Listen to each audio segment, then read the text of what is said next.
Hey everyone, and welcome back to my channel. So today I'm going to talk about easy or soft aspects in the natal chart between the moon and Saturn. So I'm just going to go ahead and jump into it. I'm going to start with the trine first.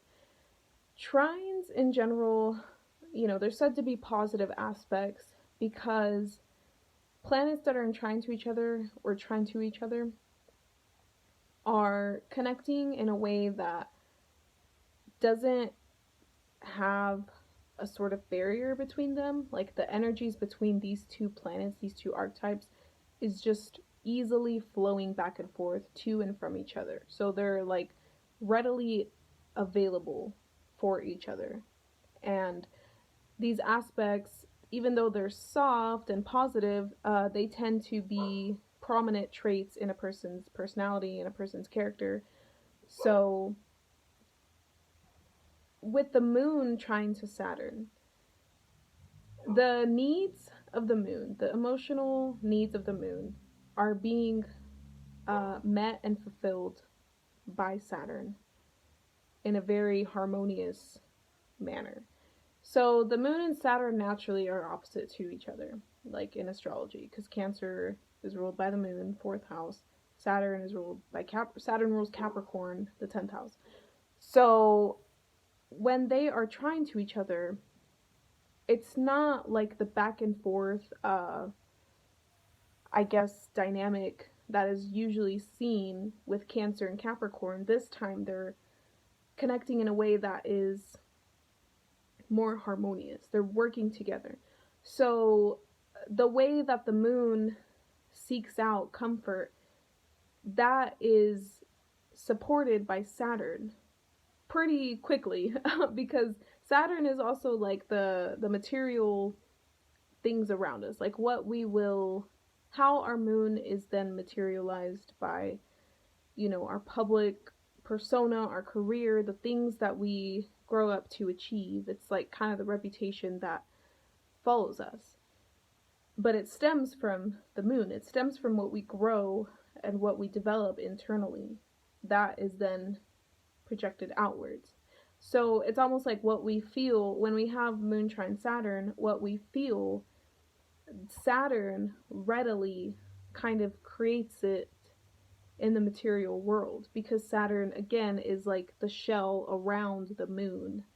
Saturn is like the outer surface of whatever the moon is carrying.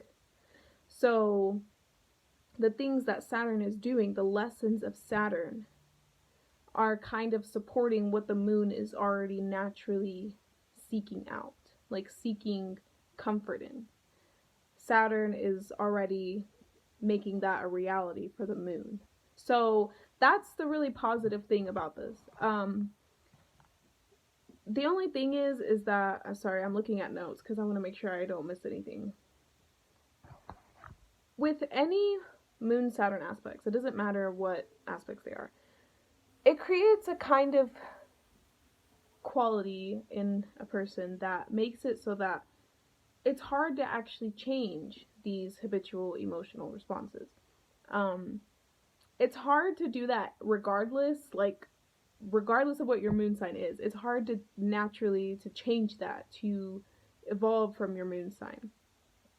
But it's especially challenging when Saturn's involved, because Saturn is not about fast change, is not about sudden changes either. This is not like Moon Uranus stuff. Saturn takes its time.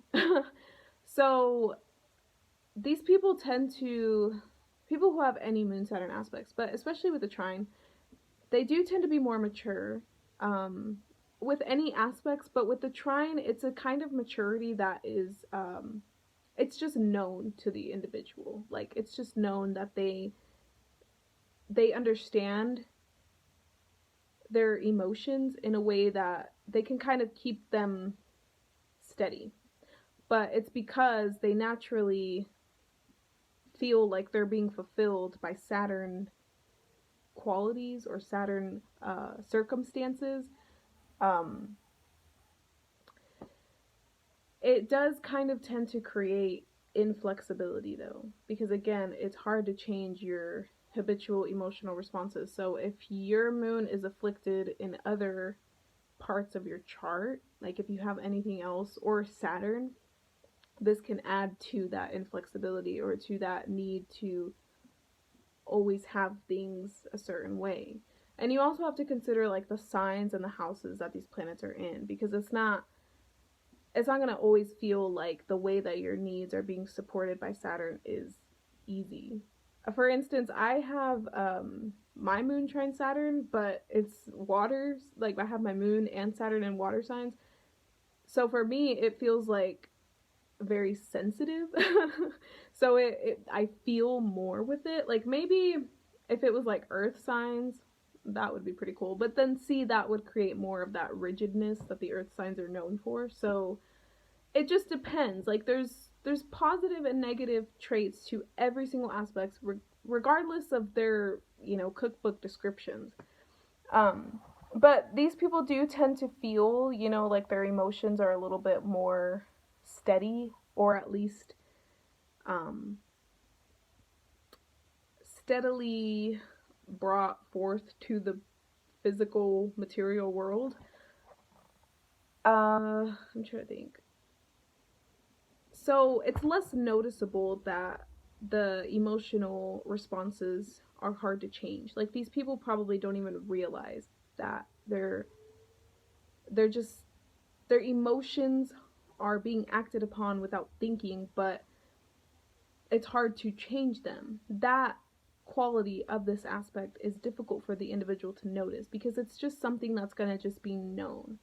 It's almost like this sort of, it's kind of a traditional outlook. Now you could have other things going on. You could have Uranus stuff going on the other side, and have some kind of conflict within somebody as well. Like you could have other things going on that make a person not as rigid, but it does kind of denote like a more traditional perspective. Like they want things to be the way that they've always known them to be. They want things to remain the same around them.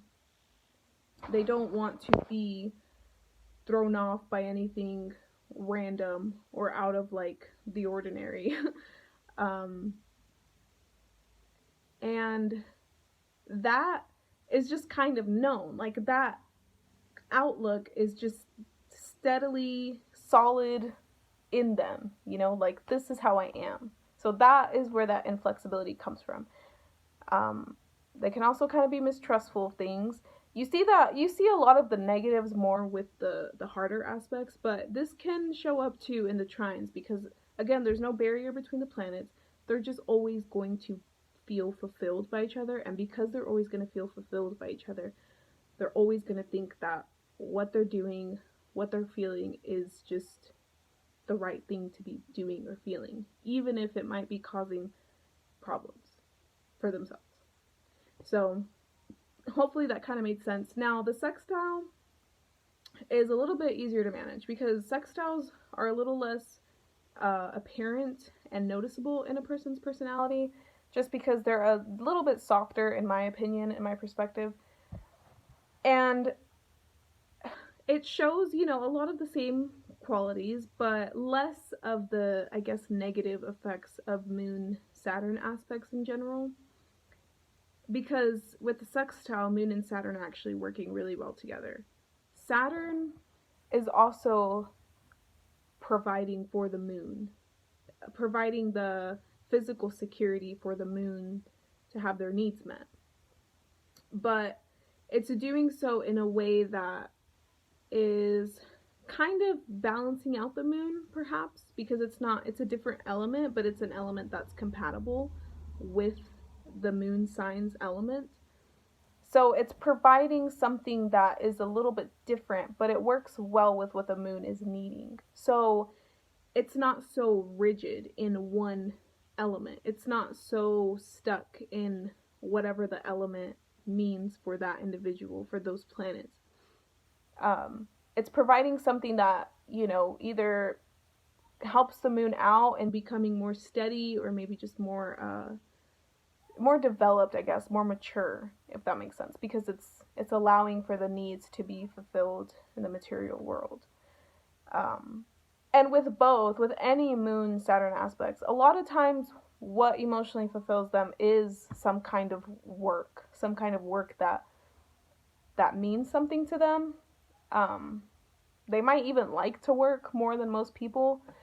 With the hard aspects, that can be something that is harder to, I guess, find work that really makes you feel emotionally fulfilled and physically secure.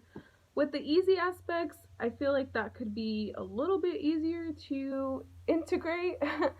um, and it's just gonna feel like the person, is more responsible, can handle things. People might look at this person as more mature than most people, so therefore they're given a lot more responsibility. They might seem older even if they're not that old. Uh, yeah. I think that's all I have to say on these two aspects. I might go into more depth with the other aspects between Moon and Saturn. Let me know if you're interested in that, and thank you for watching. I'll see you next time.